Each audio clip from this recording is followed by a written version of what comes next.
Semana 30 da nossa série de leituras, antepenúltima. E chegamos no apóstolo Paulo.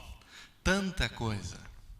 As viagens missionárias em Atos, os ensinamentos nas cartas. Paulo fez tanto, gente, tem tanto para nós. Paulo é indispensável na igreja luterana. Lutero se baseou muito em sua explicação do Evangelho no que Paulo escreveu. E eu escolhi destacar para nós hoje, dentro do nosso estudo, o texto de Atos 17, que foi lido lá no Canadá pela Eliane, por duas razões. Atos 17 é uma possibilidade de resumo do método missionário, do método de Paulo. Paulo comunicou o Evangelho para todas as pessoas, mas ele comunicou especialmente para os gentios, ou seja, para quem não era judeu, para quem não era da religião raiz do cristianismo, para o mundo grego-romano, digamos assim. E também podemos ver em Atos um exemplo claro, bem rico, de como ele fazia essa comunicação do Evangelho para um mundo plural.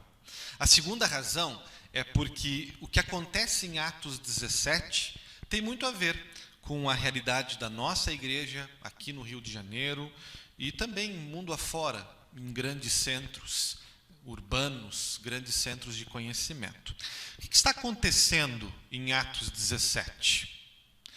Paulo está viajando, espalhando a mensagem de Jesus, e ele chega a Atenas, na Grécia, uma cidade importantíssima do mundo antigo. Apesar de Roma ter se tornado a capital política do Império Romano, Atenas ainda era a capital intelectual. Era onde estavam os protagonistas da cultura, os formadores de opinião. E Paulo intencionalmente vai lá e cria uma oportunidade para falar para esses caras. E Paulo comunica o Evangelho do seu jeito característico, argumentando. Se bem é verdade que Paulo é aquele que vai dizer que o Evangelho é muito simples e deve ser acolhido na simplicidade dele, Cristo e Cristo crucificado. Ponto final. Paulo usa, na sua explicação desta mensagem simples, de argumentos. Ele faz uso da retórica, ele faz uso da lógica, ele faz uso da construção concatenada de informações para convencer. Paulo fazia isso nas cartas, Paulo fazia isso na sala de aula, ele fazia isso na sinagoga e ele fazia também onde quer que ele estivesse. Paulo, gente, sabia que quem causa a fé em alguém é o Espírito Santo, que o crédito é dele, que o poder de converter é dele. Só que isso não o fazia Paulo relapso como um comunicador do Evangelho. Pelo contrário, como cooperador do Espírito Santo, o Paulo queria caprichar. Ele queria fazer o seu melhor dentro da sua função de mensageiro. E da comunicação de Paulo em Atenas, nós podemos aprender muitas coisas. Eu vou destacar 3. As carências da cultura, o diferencial de Deus e o peso da ressurreição. Em primeiro lugar, as carências da cultura. O nosso texto começa dizendo que Paulo falava na sinagoga, com judeus e com gentios, e também na praça da cidade, todos os dias, com os que se encontravam ali, grupo de pessoas, os filósofos, e eles começaram a debater com Paulo, e eles perguntavam assim: o que quer dizer esse tagarela? Vamos examinar esse começo, porque aqui há algumas coisas para a gente identificar. Primeira delas, Paulo vê o Evangelho não como algo que apenas ajuda uma pessoa na sua vida pessoal, na sua vida privada. Isso também.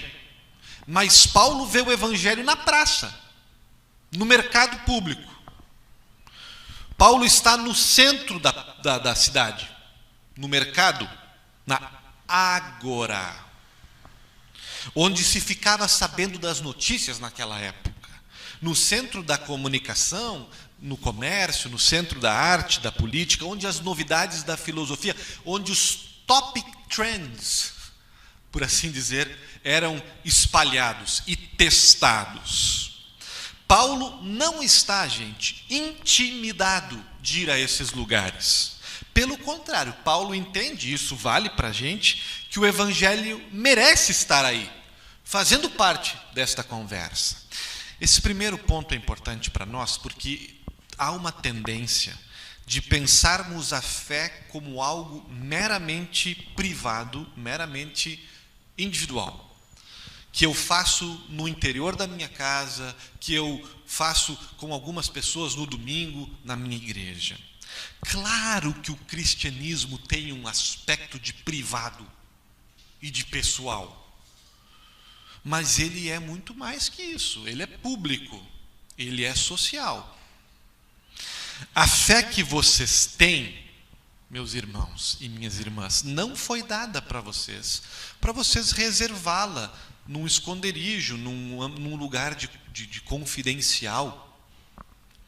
Não estou falando de impor, não estou falando de domínio, de controle econômico da religião, controle político da igreja. Não vamos exagerar, porque há muito abuso nesse sentido que a gente quer evitar. Eu estou falando do que um doutor em antropologia brasileiro, Juliano Speyer, chama a atenção no seu mais recente livro, Povo de Deus, quem são os evangélicos e por que eles importam, que chega nas livrarias nesta semana, até foi prefaciado pelo Caetano Veloso.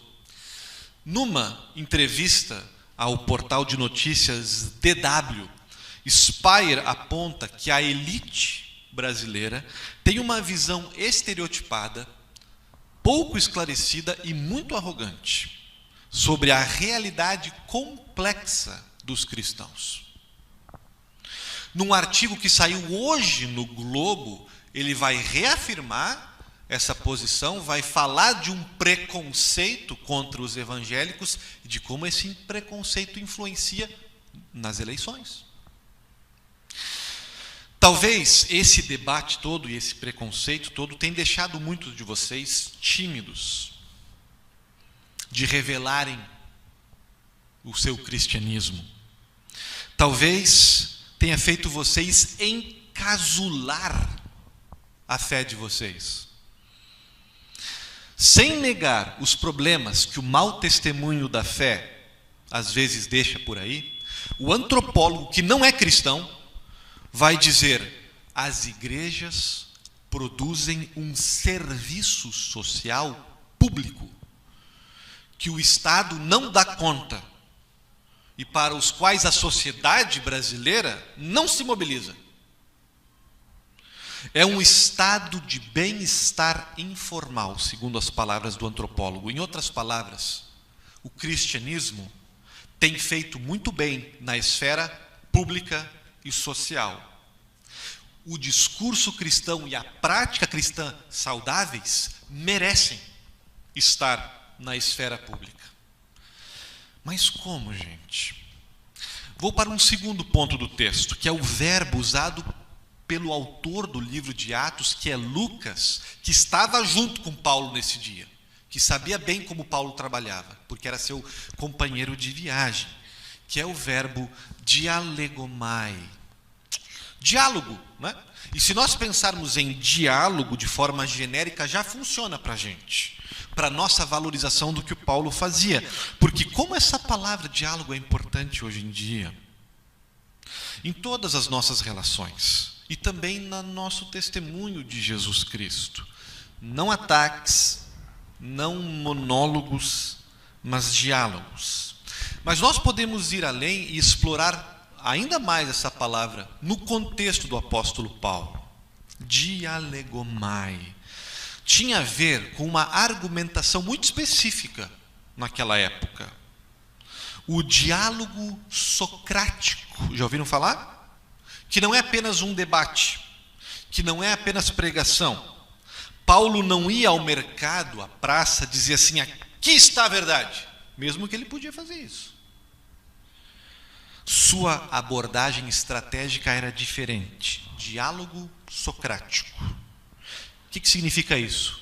Significa que você faz perguntas. Antes de oferecer qualquer ideia, você descobre as premissas do interlocutor.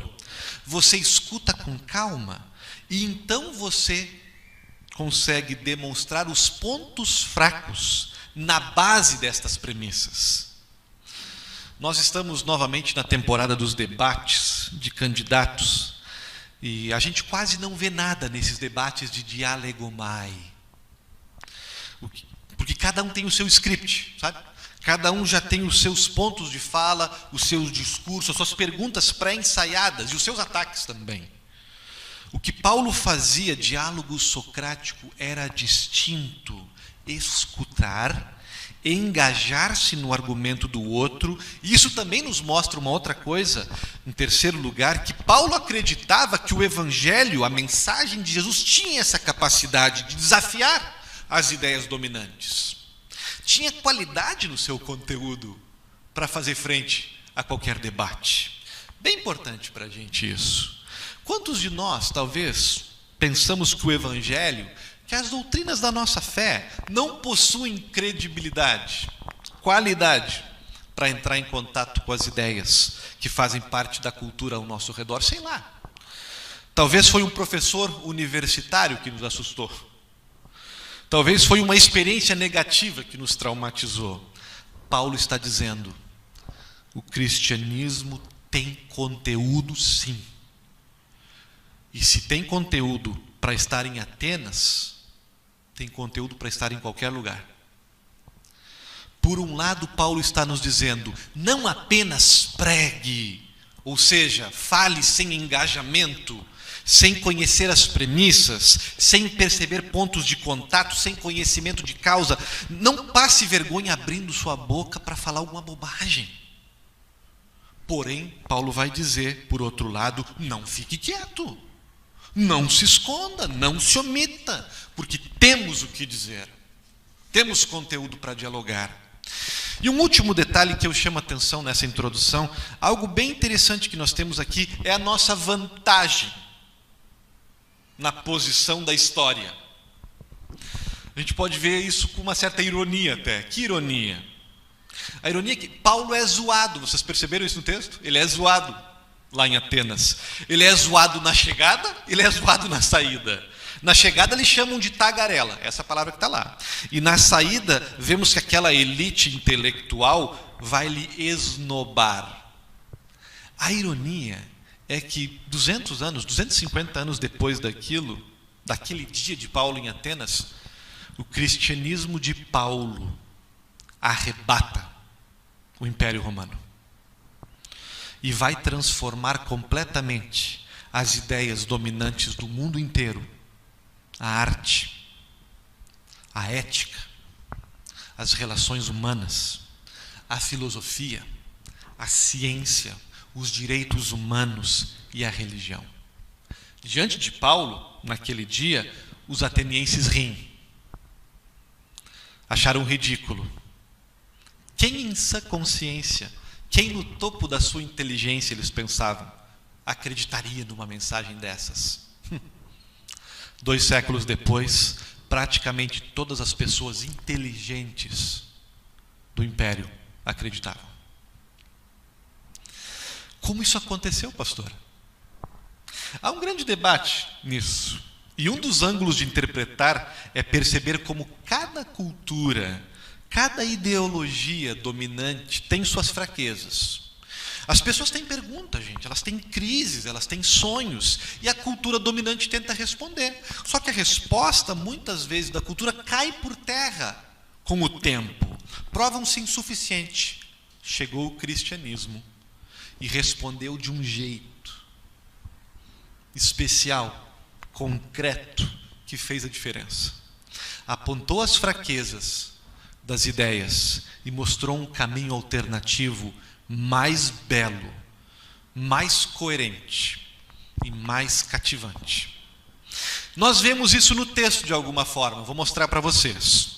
Paulo não aborda lá em Atenas todas as ideias, todas as estruturas de pensamento da época, mas ele pelo menos debate com duas, o texto vai nos dizer. O texto nos diz que diante de Paulo tem dois grupos principais conversando com ele: os estoicos e os epicureus. Viram isso? Vamos analisar esses dois grupos e ver o que o Paulo fez. Bom, por questões de tempo, meus irmãos, minhas irmãs, eu vou ser breve e vou ser um tanto superficial. Não tenho como entrar profundamente nessas filosofias. Tenham paciência comigo. Depois vocês tirem suas dúvidas com o nosso filósofo Mateus, talvez, sobre essa questão filosófica. Quem eram aqueles filósofos? De maneira bem genérica, podemos dizer que os estoicos eram os moralistas e os epicureus eram os relativistas. Os estoicos acreditavam em morais absolutos e acreditavam que o significado da vida estava em ser correto e virtuoso.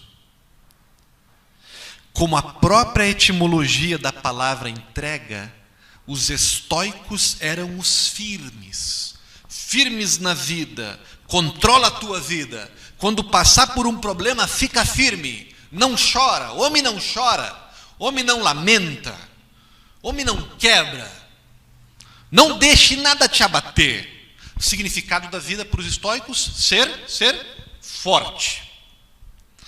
Os historiadores vão dizer que aquela ideologia não funcionava. E não funcionou. Por quê? Não funciona para quem sofre. Porque a gente quebra, o ser humano não consegue se controlar o tempo todo. O ser humano não consegue permanecer inabalável, insensível.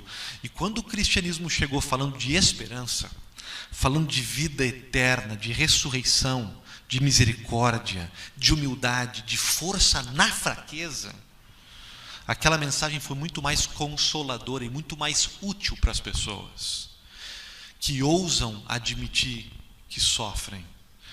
Como vimos semana passada, os cristãos sofriam de um jeito diferente, sublime, aguentavam tragédias de um jeito que as pessoas se perguntavam como é que eles conseguem? Quem é o Deus dessas pessoas?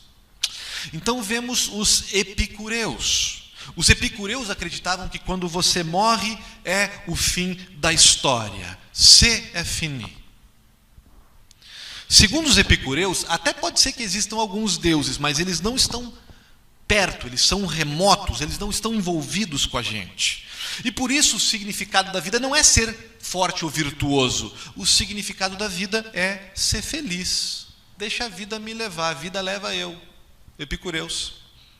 Viver a vida do jeito que você quiser. Viver com liberdade para fazer o que der na telha. Carpe diem. Essa vida é tudo que a gente tem, então o que importa é ser feliz, não desperdiça a tua vida. E como acreditavam nisso, vocês podem imaginar que os epicureus davam muito prazer, muita importância para os prazeres do corpo, e muito especialmente para os prazeres do sexo, a liberdade sexual. E intriga isso os historiadores. Como é que pode o cristianismo, com uma visão sobre sexo aparentemente mais restritiva, ter prevalecido?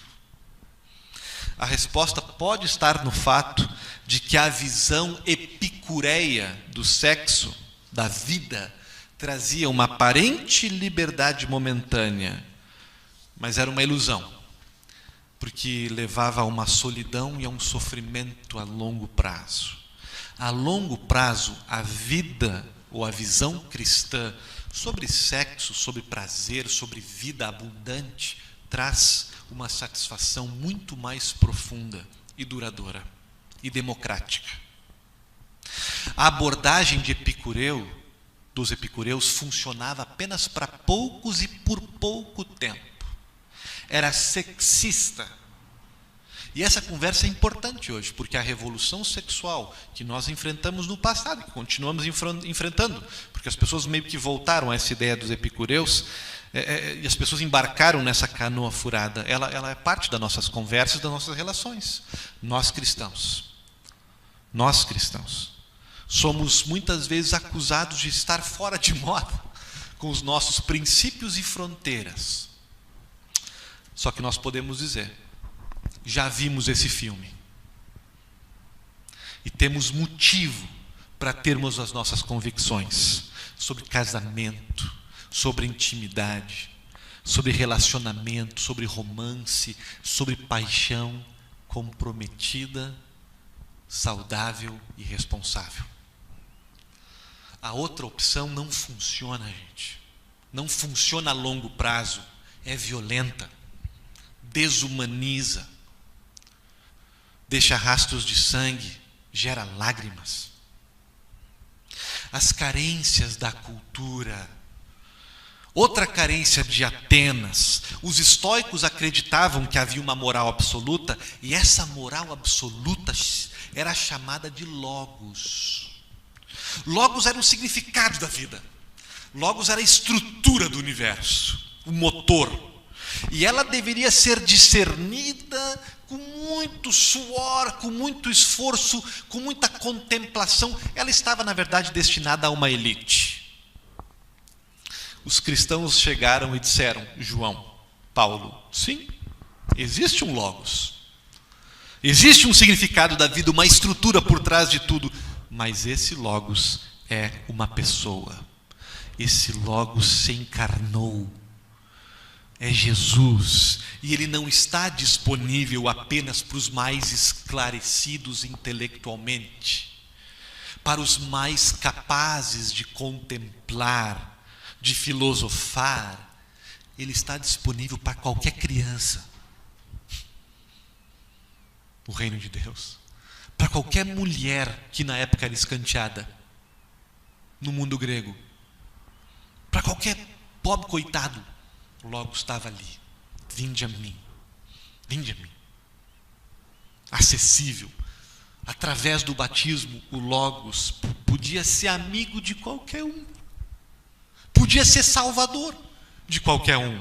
Vocês se dão conta como isso muda as coisas? No império? É tão mais acessível, gente. Tão mais acolhedor. É matéria de graça, é matéria de amor. Os estoicos acreditavam na verdade, mas eram frios, insensíveis. Os epicureus diziam: viva do jeito que você quiser, mas eram tão vazios e tão sozinhos. O cristianismo veio anunciando Jesus Cristo, Deus homem, amor, perdão. Nossa cultura hoje também tem fraquezas. Cada cultura tem. Ouça, seja crítico, perceba, veja como o Evangelho responde e entre em diálogo. Segundo ponto, diferencial de Deus, Paulo estava na praça pública quando ele começa em Atenas, na Ágora, debatendo com quem aparecesse. Aí desses debates surgiu um convite prestigiadíssimo. Os filósofos lhe convidaram para um lugar de tapete vermelho, mais sofisticado, uma reunião destinada aos top da sociedade. O Areópago, está lá até hoje, em ruínas. Pense numa academia de letras, pense numa reunião das principais universidades do teu país, numa conferência assim. E após Paulo observar as fraquezas da cultura, ele ganha a oportunidade de falar. Sempre que a gente escuta e se interessa por alguém, eventualmente nos dão a palavra. Espere com paciência por esse momento. Talvez não seja num local sofisticado, para uma audiência seleta, ainda assim, cada oportunidade que derem para você testemunhar Jesus, ela é preciosa nos céus.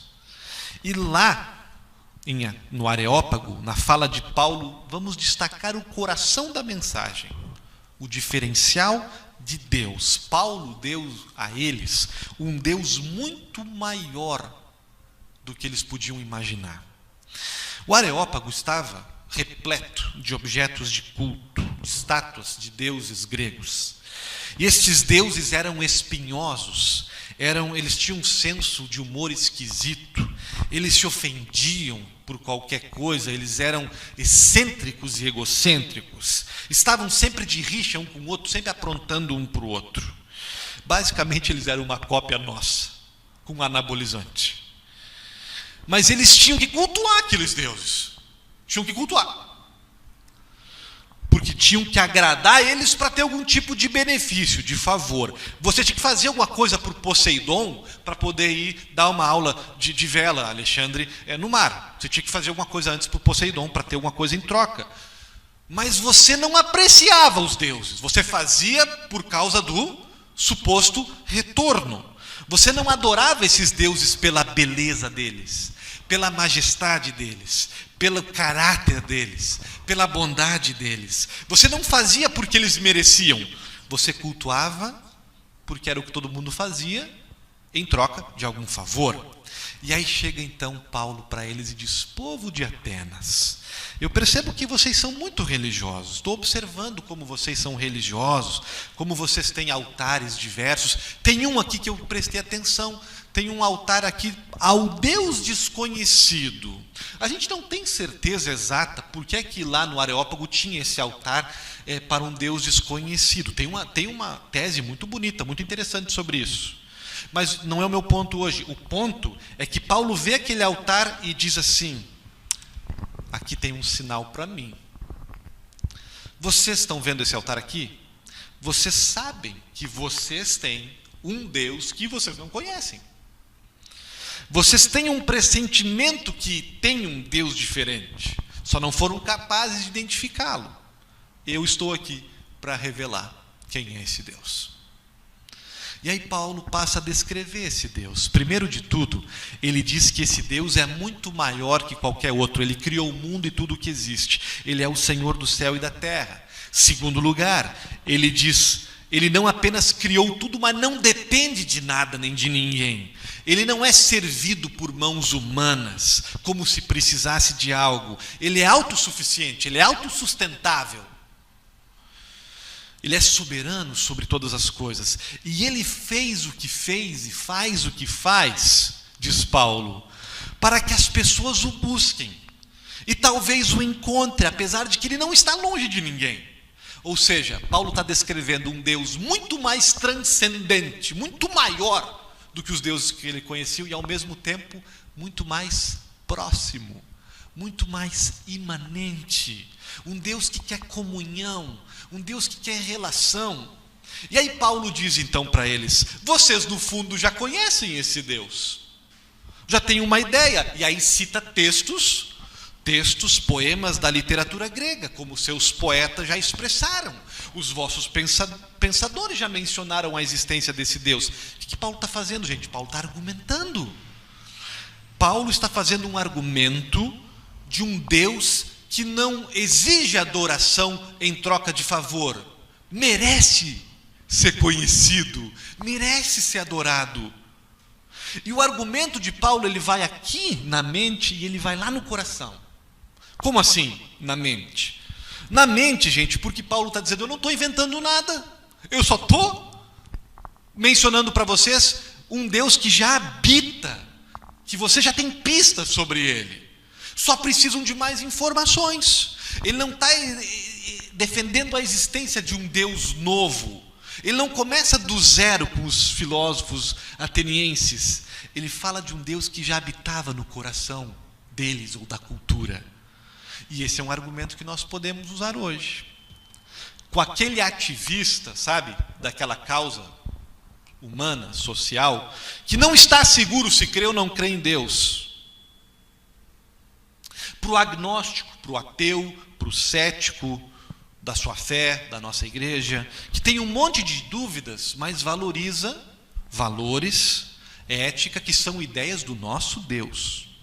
Paulo diria para essas pessoas: vocês sabem, no fundo, que Deus existe. Vocês estão agindo como se Ele existisse. De onde vocês acham que vem o que vocês estão fazendo? Suas crenças, suas ações só fazem sentido se Ele existe. Mas vocês ainda não admitem que Ele existe. Me deixem ajudá-los a conhecê-lo mais, para que as decisões que vocês já estão tomando tenham muito mais embasamento. Tremendo argumento racional. Só que o argumento de Paulo também tocava o coração. No versículo 26 ele vai dizer assim: de um só homem ele fez todas as nações para habitarem a terra, havendo fixado os tempos, previamente estabelecido, e os limites da sua habitação para que me encontrem. Do que Paulo está falando aqui, gente? Que Deus planejou, que Deus tem plano. E muitos de nós não gostamos muito dessa ideia, porque isso mostra um Deus que não está preso nas nossas mãos, que não pode ser manipulado pela gente. Deus é outro, Ele tem o seu desejo próprio, que muitas vezes a gente até pode não compreender. Ainda assim, Ele tem o seu plano. A última palavra é dele. Ele nos convida a agir e nos dá liberdade, mas Ele está por trás, Ele está sentado na cadeira do volante. Há uma tendência da gente abandonar essa verdade que está clara na Bíblia e trocar isso por um Deus menor, por um Deus capacho, por um Deus que cabe nas nossas mãos. Essa é a confusão que um sociólogo chamado Christian Smith, com a sua tese sobre o moralismo terapêutico deísta, vai falar. Cuidemos com essa heresia de um Deus menor, que basicamente é uma projeção do que a gente é e faz. Cuidemos da falsa fé que diz: eu só vou acreditar em Deus enquanto Ele fizer as coisas do meu jeito. Muitos estão caindo nisso, mas não é certo e não faz bem, porque alimenta, gente, ansiedade. Porque no final colocamos nossa fé em nós mesmos, num Deus que nós criamos na nossa cabeça. Se a gente quiser realmente descansar, nós precisamos de um Deus grande o suficiente que nos diga: viva a tua vida, toma as tuas decisões, mas saiba que eu estou conduzindo tudo, que a última palavra é minha. Descanso só vem quando depositamos num Deus, a nossa confiança num Deus que planeja e tem uma vontade e firmeza na sua trajetória, no que quer da história e de nós. A gente pode não gostar de ouvir isso, mas essa é a nossa grande fonte de remédio contra a ansiedade.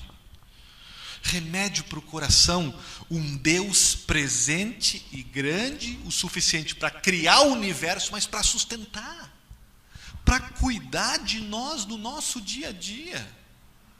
Esse é um Deus que é digno de ser adorado, que merece nossa confiança. Esse é um Deus que pode nos fazer descansar, dormir. Peso da ressurreição. Vocês notaram como é que Paulo conclui a pregação dele? Já vimos que ele faz um diálogo, que ele mexe com as fraquezas da cultura dominante, que ele faz uma preciosa apresentação do nosso Deus.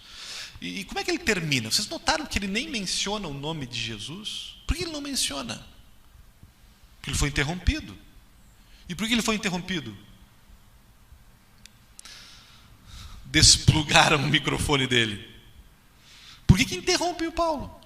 Porque ele menciona algo pesadíssimo, polêmico. Ressurreição. Assim que a ressurreição foi mencionada, as cortinas se fecham. As pessoas começam a zoar. Notem isso, o peso, a polêmica que era a ressurreição. E Paulo não fala da ressurreição como um mero detalhe do cristianismo, sabe? Como um anexo, como um opcional. Paulo usa a ressurreição como a base de todo o argumento dele, de toda a pregação dele. Paulo vai dizer: a ressurreição é a prova da grandeza de Deus. A ressurreição é a prova do seu envolvimento amoroso, histórico com a humanidade. Como é que você pode saber que Deus existe? Quer ter certeza que eu tenho razão? Deus enviou o seu Filho e Ele ressuscitou, é o que diz Paulo. Paulo vai dizer assim: não apenas olhe para as plantas que crescem na primavera. Paulo poderia dizer assim: esperem para ouvirem falar do DNA, do genoma humano. Paulo poderia argumentar assim, porque a criação, com toda a sua beleza, testifica da existência de Deus, sinaliza para a existência de um Deus amoroso e criativo. Mas Paulo não faz isso. Paulo vai lá no tutano. Paulo aponta a ressurreição que é contrária a como o mundo funciona. As coisas morrem neste mundo, se decompõem. Morte é morte, mas não no domingo de Páscoa, vai dizer Paulo. Morte é morte, mas não no terceiro dia, no bendito dia que Jesus Cristo se levantou dentre o mundo dos mortos. Isso pode ser polêmica para os gregos, pode soar ofensivo para racionalistas, para cientificistas, pode ser bom demais para ser verdade, para a gente acreditar, mas para Paulo não é corneta, é informação, é fato. A ressurreição, que altera tudo na vida, toda a conversa religiosa. Fora do cristianismo, as pessoas argumentam: eu creio nisso, eu creio naquilo, eu creio naquele outro, e eu gosto disso, eu não gosto daquele outro. Só que aí vem Paulo e diz: para com tudo de preferência e de conversa, porque Deus enviou o seu filho ressuscitou. Um homem foi enviado dos céus, e ele se encarnou, e ele viveu de uma forma espetacular, e ele morreu numa cruz, e ele ressuscitou. E se isso é verdade, vai dizer Paulo, esquece os teus gostos pessoais, esquece uma religião de eu quero isso, eu quero aquilo. Claro que os atenienses retrocederam, e muitas pessoas ainda hoje retrocedem, porque a ressurreição é polêmica, ela é pesada. Só que se ela é verdade, como nós acreditamos, ela muda tudo. Minha vida se dobra a ela. Flannery O'Connor tem um romance chamado Um Homem Bom é Difícil de Encontrar. Se encontra, inclusive, na Amazon. É sobre um criminoso que escapou da prisão. Ele é chamado no livro de O Desajustado. E ele captura uma família que vive perto da floresta, eu acho. E na história, esse desajustado, ele tem uma gangue que vai arrastando um por um dos membros daquela família para dentro do mato e dá um tiro e mata, um por um. E enquanto que isso vai acontecendo, essas mortes todas, o desajustado, o líder da gangue, conversa com a avó da família, a matriarca, e ela suplica pela vida dela. Eu sei que você é um bom homem no fundo, eu vou orar para você, você precisa de Jesus, está no livro. E quando ela menciona Jesus, o desajustado basicamente diz: é justamente Jesus quem desequilibra a balança. Porque se ele fez o que disse que fez, então a única coisa que nos resta é deixar tudo que a gente está fazendo e segui-lo, e submetê-lo. Só que se ele não fez o que ele disse, então nada tem sentido, e cada um pode desfrutar a vida como bem entender, mesmo que isso significa matar uma família inteira e botar fogo numa casa.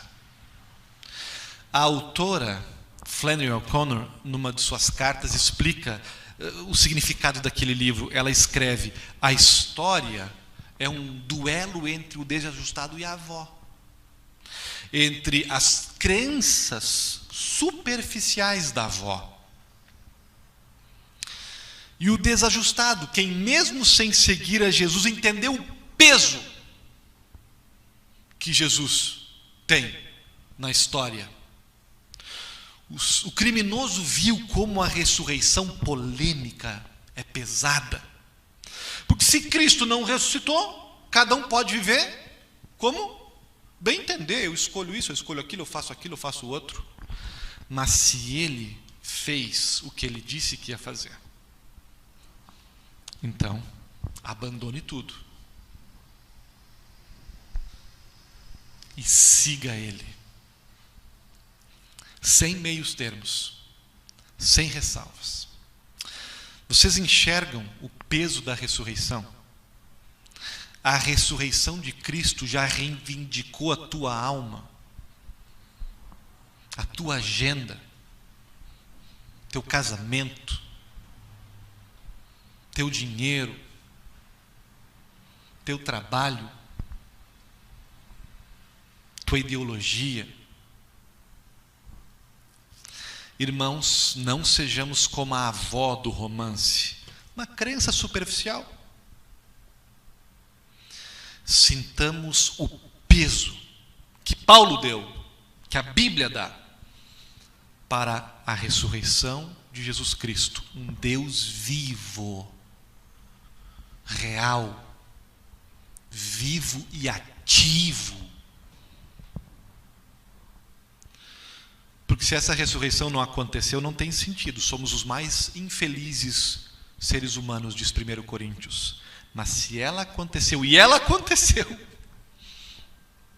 dobremos nossos joelhos, submetamos nossas vontades, abramos nossas bocas em diálogo, ainda que sejamos zoados. Amém.